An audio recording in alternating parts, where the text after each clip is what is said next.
मंगलमस्तु कल्याणमस्तु।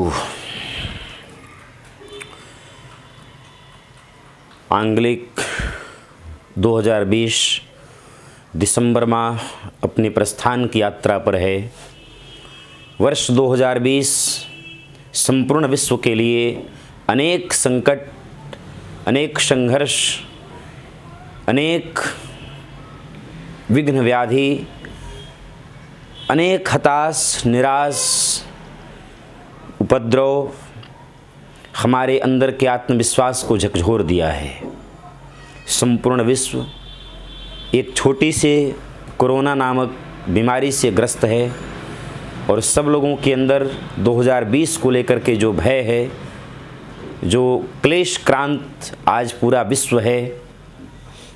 2020 कब विदा हो, 31 दिसंबर की रात आज है और आज 2020 की अंतिम रात्रि है।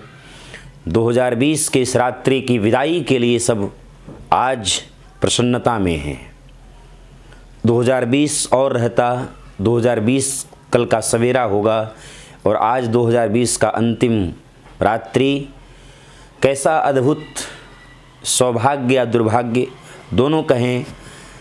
जिन माताओं ने अपने लाल खोए हैं उनके लिए यह दुर्भाग्य है और जिन माताओं ने अपने लाल को जन्म दिया है उनके लिए सौभाग्य है। यह ऐसा एक आपात विघ्न जो संपूर्ण विश्व को और भारत को भी झकझोर दिया, जिसकी परिकल्पना कभी मनमानस पर, कभी राजनीति, ज्योतिष किसी ने भी ऐसा नहीं किया था।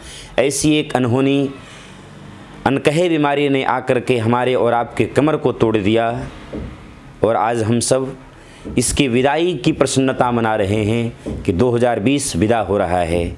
नववर्ष कल का प्रथम होगा, कल का प्रथम सूर्य किरण और कल की प्रथम आभा प्रभा लिए 2021 का जो सूर्यमंडल होगा वो एक नए उत्साह, एक नए उमंग और एक नई आशा के साथ उस प्रकाश में हम सब अपना भविष्य देखेंगे। हम सब अपने इस 2020 के अतीत को कभी याद न करेंगे। ऐसा भी परिकल्पना करके लोग बैठे हुए होंगे जिनके साथ यह बीमारी लगी होगी, जो इसके बीमार हुए होंगे, जो इसके मरीज़ हुए होंगे, वे कभी इसको दोहराने की कल्पना भी, स्वप्न में भी कल्पना नहीं जो करेंगे। लेकिन क्या इसका निवारण यही है? क्या इसका मूल कारण यही है? इसके मूल कारण पर क्या कभी हमने विचार किया है? 2020 आएगा, 2021 आएगा, फिर कोरोना नहीं होगा, कुछ और होगा, फिर 2022 आएगा, कुछ और होगा। नए नए उत्पात, नई नई बीमारी जन्म लेंगे और ऐसे ही हम मनाते रहेंगे, ऐसे ही नववर्ष की बधाई देते रहेंगे।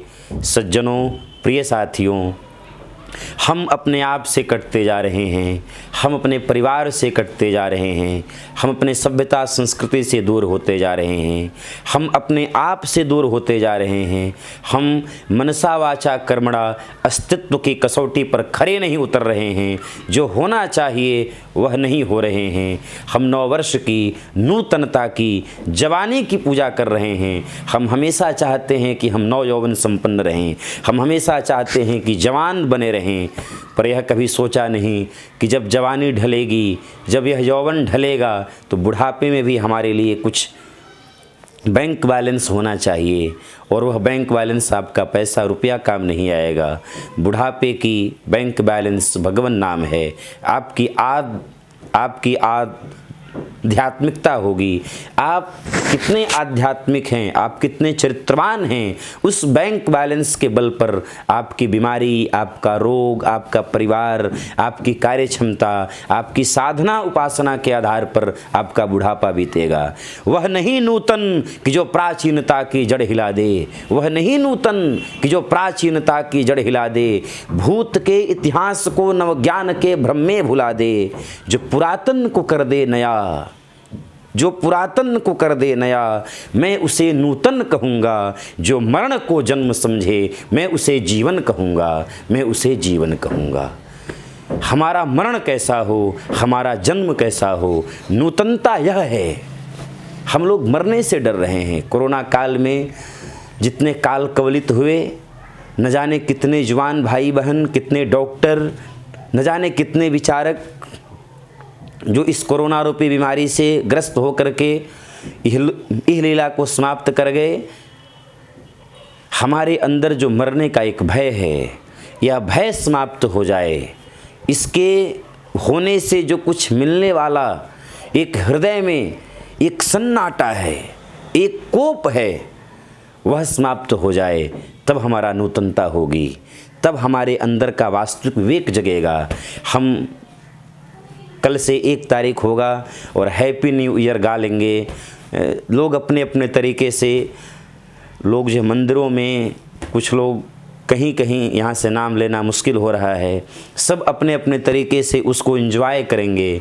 लेकिन मूल अर्थ में हमारा नववर्ष क्या होना चाहिए, हमारे अंदर की नूतनता क्या होनी चाहिए, हम नववर्ष के भाव को समझें, हम नववर्ष के अस्तित्व को समझें। नववर्ष मंगलमय कब होगा? जब हम मंगलमय रहेंगे।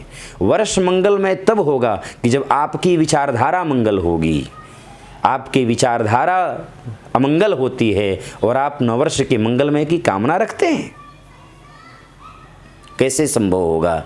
हमारे विचार, हमारे भाव, हमारे चरित्र, हमारी आचरण जो जैसे होगा उसी के अनुसार उसका मंगल होगा।